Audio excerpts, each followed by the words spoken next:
We're very supportive of that. What happened in Delaware, the judge ruling. I admire anyone who is making a positive contribution to humanity.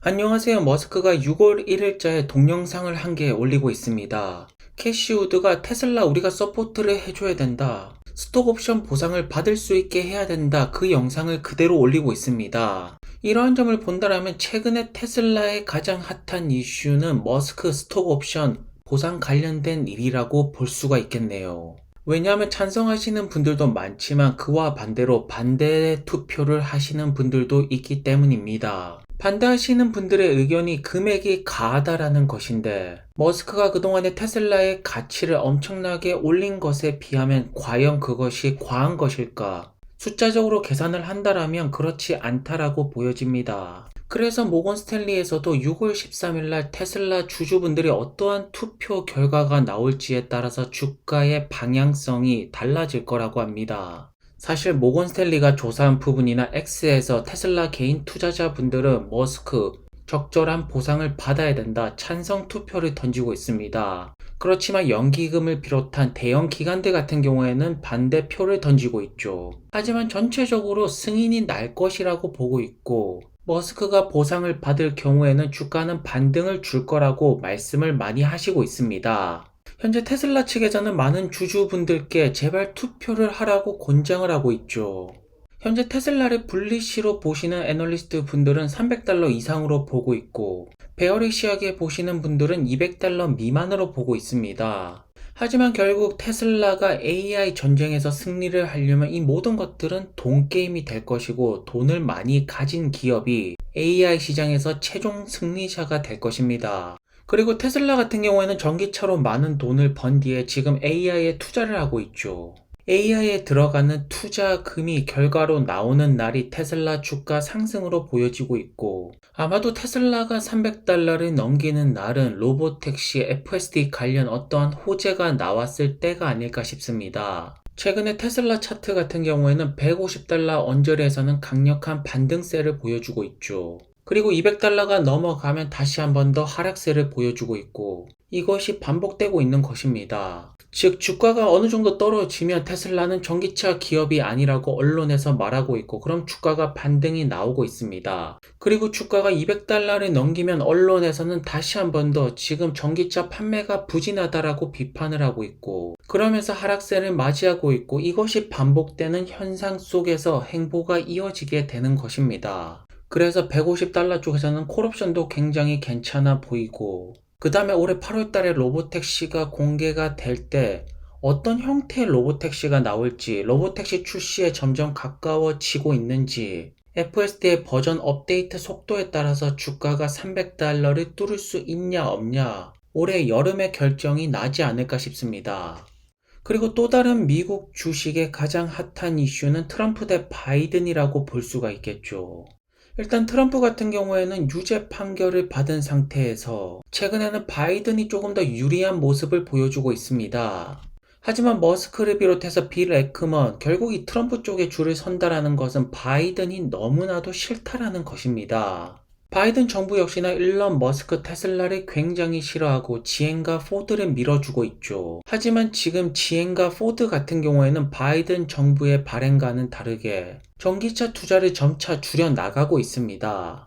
원래 전통적으로 본다라면 공화당에서 친환경 전기차 이런 거 별로 안 좋아하죠. 민주당에서 친환경을 굉장히 좋아하고요. 하지만 바이든 정부는 전기차를 가장 많이 파는 테슬라를 너무나도 싫어합니다. 그리고 또 다른 이슈 같은 경우에는 머스크 대 마소와 오픈 AI 결국 여기가 찐 승부라고 볼 수가 있습니다. 지금 당장 캐시카우가 테슬라 모델 Y 판매기 때문에 전기차에 따라서 단기적인 주가 움직임이 나오고 있지만 최종 승부처는 오픈 AI를 이길 수 있냐 없냐 여기에 달려있다라고 보는 것이겠죠. 그리고 머스크 같은 경우에는 마크 저커버그를 치킨이라고 합니다. 왜냐하면 AI 시장에서 최근에 가장 핫한 것은 오픈 AI의 챗 GPT라고 볼 수가 있고 머스크랑 저커버그 역시나 이 부분을 준비하고 있죠. 하지만 X와 스레드 이용자 수를 본다라면 X가 스레드를 압도하고 있습니다. 더 많은 이용자가 있어야지 트레이닝 돌리는데 가장 유리한 포지션을 가져갈 수가 있습니다. 그래서 최근에 머스크 같은 경우에는 전기차로 번 돈을 슈퍼컴퓨터를 구축하고 그룹 개발에 많은 자금을 투여하고 있죠. 또한 FSD 같은 경우에는 조금 릴렉스되고 차분한 모드, 표준 모드, 조금 급하게 가야 되는 모드, 세 가지 모드가 있을 거라고 합니다. 왜냐하면 FSD 평가 중에서 생각보다 코너 돌 때 너무나도 좀 빠르게 움직인다. 컴퓨터가 운전하는 거기 때문에 조금 더 안전한 주행을 원한다라는 의견이 있습니다.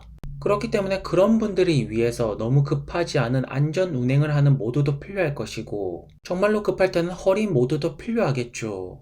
결국 FSD의 다양한 모드는 천천히 준비가 되어 있다라고 보여집니다. 그리고 빅테크 기업들 중에서 지금 자율주행을 개발하는 기업이 구글의 웨이모, 아마존의 죽수 정도로 볼 수가 있죠.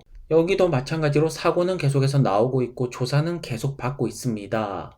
여기서 이런 식으로 조사를 받으면서 규제 부분을 어느 정도 완화하는 데 도움을 줘야 될 것이고 테슬라가 어서 빨리 로보택시 라이센스를 따고 출시가 들어가야 되는데 그것이 과연 미국이 먼저일지 중국이 먼저일지 바이든 정부가 계속해서 미국을 이끌어 나간다면 아마도 중국에서 파트너십으로 먼저 로보택시가 나오지 않을까 싶습니다. 그리고 테슬라 리콜 같은 경우에는 전부 다 OTA로 다 소프트웨어 업데이트 다 고쳐지고 있습니다. 이런 세상 속에서 살고 있는 것이겠죠. 그리고 여전히 글로벌적으로 전기차의 판매를 올리는 기업은 테슬라라고 볼 수가 있습니다.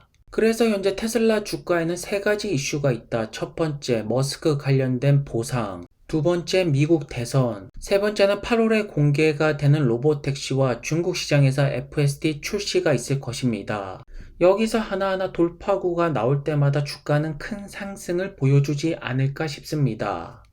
그리고 팔란티어 같은 경우에는 최근에 국방부 계약을 따내면서 뱅크 오브 아메리카에서는 다시 한 번 더 목표 주가 28달러를 제시하고 있습니다.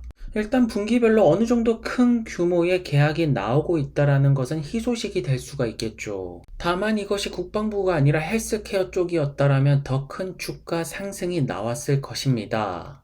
최근에 팔란티어의 주가 같은 경우에는 20달러 선을 지켜 나가면서 오르락 내리락을 반복하고 있죠. 이러한 점을 본다면 어느 정도 큰 호재가 필요하다라는 점입니다. 그렇다면 요점은 커머셜 부분의 매출 상승이 언제 크게 터질 것일까? 이것이 결국 주가를 크게 올릴 것입니다. 지금 미국 시장에서 가장 잘 나가는 기업은 엔비디아라고 볼 수가 있고 엔비디아의 매출 성장성은 엄청나게 올라가고 있습니다. 왜냐하면 수많은 기업들이 엔비디아의 GPU를 통해서 딥러닝을 하고 있기 때문이죠. 그리고 엔비디아의 GPU를 통해서 수혜를 받을 기업이 구글이 되었던 마소가 되었던 메타가 되었던 FSD 트레이닝을 돌리는 테슬라가 되었던 이러한 기업들이 다음 수혜를 받을 것이고 그 다음 수혜를 받을 수가 있는 기업이 AWS 클라우드 아주르와 파트너십을 맺고 있는 팔란티어와 같은 중소형 AI 기업이라고 보여집니다. 그렇기 때문에 팔란티어 같은 경우에는 조금 더 기다릴 필요가 있겠죠. 하지만 중소형 주인 만큼 빅테크 기업 대비 올라갈 때는 더 큰 반등세를 보여줄 거라는 점입니다. 그래서 데나이브스 같은 경우에도 AI 부분에서 눈여겨보는 것은 팔란티어다, 저평가되어 있다라고 말씀을 하고 있지 않습니까? 현재 2024년 이 시장을 주도하는 기업은 엔비디아입니다. 그렇다면 2025년의 시장을 주도할 수 있는 기업 중에 하나가 팔란티어가 될 수가 있을까? 미국에서 얼마나 많은 기업들이 팔란티어의 플랫폼을 사용할까? 사실 이 부분을 기대하는 것이 맞습니다. 왜냐하면 국방부 관련해서는 AI 최대 기업 팔란티어라고 말씀들이 너무나도 많습니다. 그렇기 때문에 이미 이 부분은 어느 정도 주가 밸류에이션이 반영이 되어 있다라고 볼 수가 있죠. 그래서 국방부 관련된 매출이 뜨면 잠시 올라가더라도 많은 분들이 기대하시는 폭발적인 상승은 안 나오는 것입니다. 결국 팔란티어의 주가가 크게 움직였던 때를 본다면 NHS 이런 헬스케어 쪽에서 뭔가 터졌을 때 그때 엄청나게 올라갔었죠. 현재 팔란티어의 비즈니스는 두 가지로 나뉘고 있습니다. 정부 산업, 커머셜 산업. 그래서 제 생각에는 국방부 같은 경우에는 이미 많은 밸류에이션이 부과가 되었다. 결국 팔란티어가 돌파구를 찾을 수가 있는 것은 파운드리 AIP 플랫폼을 얼마나 많은 기업들에게 배포시킬 수가 있을까? 이것만 가능하다라면 엔비디아의 데이터 센터 매출과 비슷한 흐름이 나오지 않을까 싶습니다. 그렇기 때문에 여전히 AI 중소형주 중에서는 팔란티어가 가장 매력적인 기업이 아닐까 싶고요. 오늘도 좋은 하루 되시고요. 다음 영상에서 뵙겠습니다. 그럼 감사합니다. There is no science to business.